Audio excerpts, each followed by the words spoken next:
प्यारे बच्चों, आज मैं रितेश सिंह राजपूत आप सभी के बीच एक नए चैनल किन्वार्स मैथमेटिक्स लेकर आया हूँ। तो इस चैनल में आज मैं फर्स्ट क्लास देने जा रहा हूँ, जो कि क्लास 11th का एक बहुत ही मज़ेदार टॉपिक है, कॉम्प्लेक्स नंबर। उसकी हम लोग बात करेंगे। देखिए,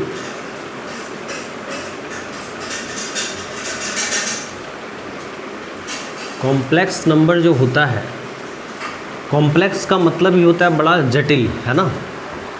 मतलब जो चीज़ आसान नहीं है, लेकिन यहाँ पे हम इस टॉपिक को आसान बनाने जा रहे हैं।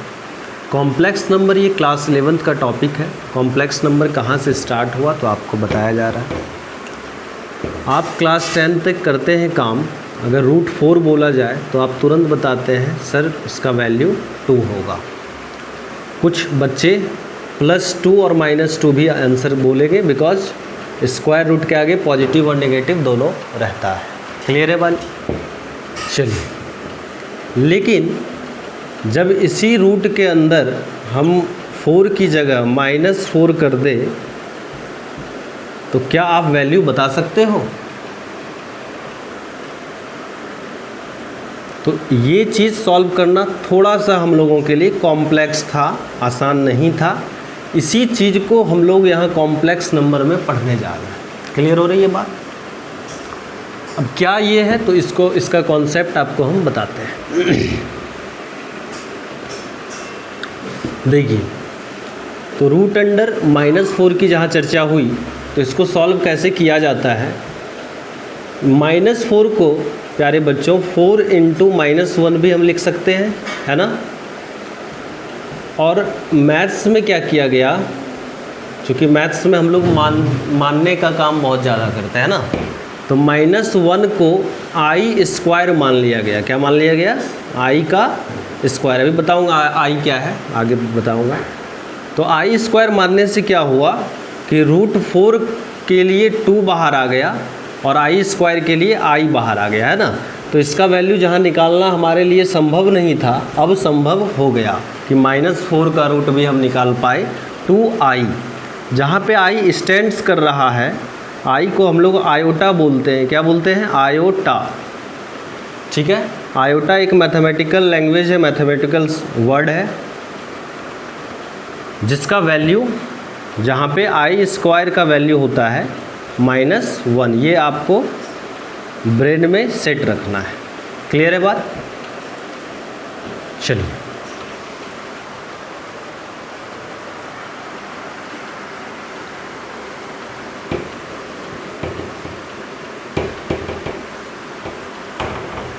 अब देखिए कॉन्सेप्ट ऑफ आयोटा क्या है।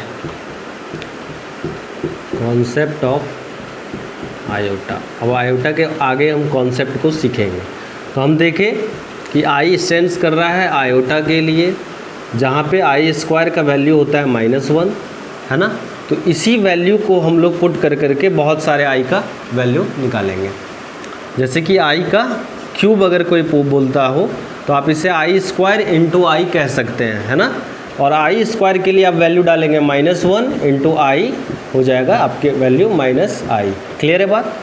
चलिए, सेकेंड बात हम देखते हैं और भी।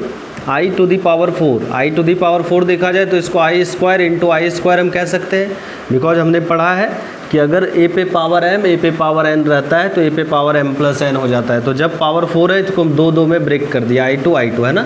और i² का वैल्यू -1, फिर i² है तो -1 प्रोडक्ट क्या हो जाएगा? 1। क्लियर हो रही है? चलिए, और भी हम देखते हैं। i⁴ मान लो सपोज दैट 5 रहे तो क्या होगा। तो i⁴ है तो इसको आप बोलेंगे i⁴ × i⁴ 1। अब भाई i⁴ का वैल्यू आपने निकाला 1 × फिर से i, it mean that i। Clear है?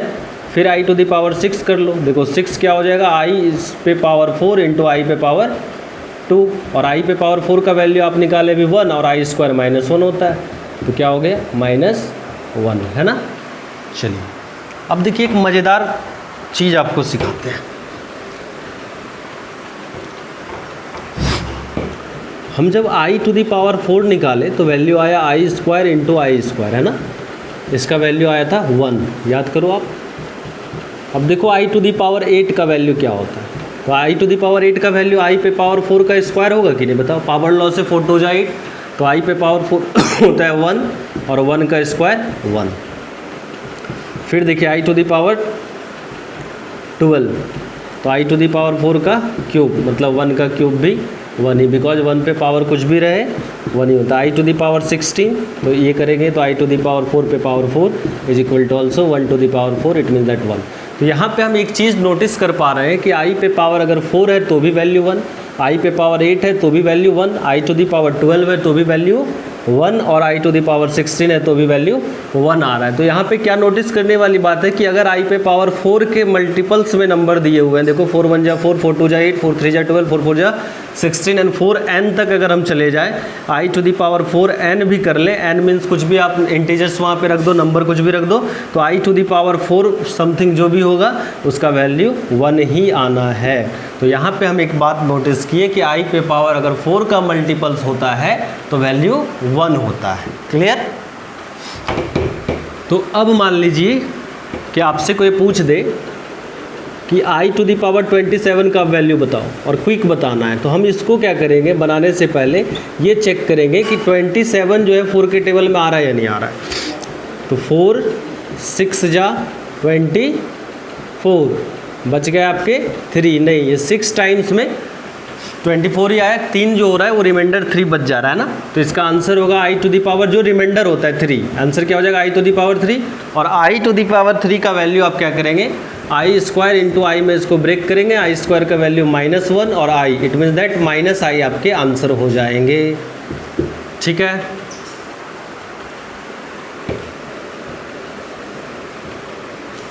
चलिए नेक्स्ट क्वेश्चन लेते हैं। I to the power suppose that ये हो गया आपका, मान लो 401, आई टू द पावर 401, इतनी बड़ी सी नंबर, और इसका वैल्यू कैलकुलेट करना है। तो हमको देखना है कि ये 401 जो पावर है ये 4 के टेबल में आ रहा है या नहीं आ रहा है। 4 1 जा 4, 0, 4 0 जा 0, 1, 4 0 जा फिर से 0, बच गया 1, मतलब रिमाइंडर में क्या आ जा रहा है 1, है ना, 1 बचा रह जा रहा है, तो इसका आंसर होगा आई टू द पावर जो रिमाइंडर होता है 1, इट मीन्स दैट आई ही सिर्फ आंसर होंगे। ठीक है, इट मीन्स दैट हम आई टू द पावर किसी का भी वैल्यू निकाल सकते हैं, 4 से डिवाइड करेंगे, पहला स्टेप। दूसरा क्या है कि जो रिमाइंडर आएगा वो आई पे पावर हो जाएगा। क्लियर हुई बच्चों? तो कॉन्सेप्ट ऑफ आयोटा यही है, इससे हम प्लस माइनस कुछ भी अब निकाल सकते हैं जब हम आई को सीख लिए। अगर सपोज दैट अब क्वेश्चन जो होता है, कुछ क्वेश्चन आप कीजिए, प्रैक्टिस के लिए लिखिए i to the power 20, i to the power 25, i to the power 27, i to the power 30, i to the power 300, i to the power 404, ये सबको सॉल्व कीजिए। अगर हो जाए तो अच्छी बात है, ना हो तो भी अच्छी बात है। आप कमेंट सेक्शन में कमेंट करें, हम इसके सॉल्यूशन को भेजेंगे। चलिए सेकेंड टाइप के क्वेश्चन को देखते हैं। अगर आई टू द पावर मान लो 2 plus i to the power 3 रहता है तो आंसर क्या होंगे। आई टू द पावर 2 मतलब आई स्क्वायर का वैल्यू -1 प्लस आई क्यूब का वैल्यू हम लोग निकालेंगे। आई क्यूब का वैल्यू क्या होता है, इसे हम आई स्क्वायर इंटू आई में ब्रेक करेंगे, तो ये -1 प्लस देखो फिर से -1 हुआ into I, it mean that -1 plus -i हुआ, तो -1 -i, that is the answer. तो बीच में अगर यहाँ पे माइनस रहता तो आप माइनस कर देते, इंटू रहता तो आप इंटू करते हैं ना, डिवाइड रहता तो डिवाइड करते, और प्लस माइनस इंटू और डिवाइड तो आता होगा आपको, है ना। तो कुछ क्वेश्चन और प्रैक्टिस के लिए लिखिए आप। I to the power 5 plus i to the power 6 क्या होगा। I to the power 4 plus 1 by i to the power 3 क्या होगा। और i to the power 20 plus 1 by i to the power 30 minus i to the power 37 क्या होगा। ये 3 question आप लिखो प्रैक्टिस के लिए, बन जाए तो बढ़िया, नहीं बने तो आप पूछ लो कमेंट सेक्शन में आके। Thank you.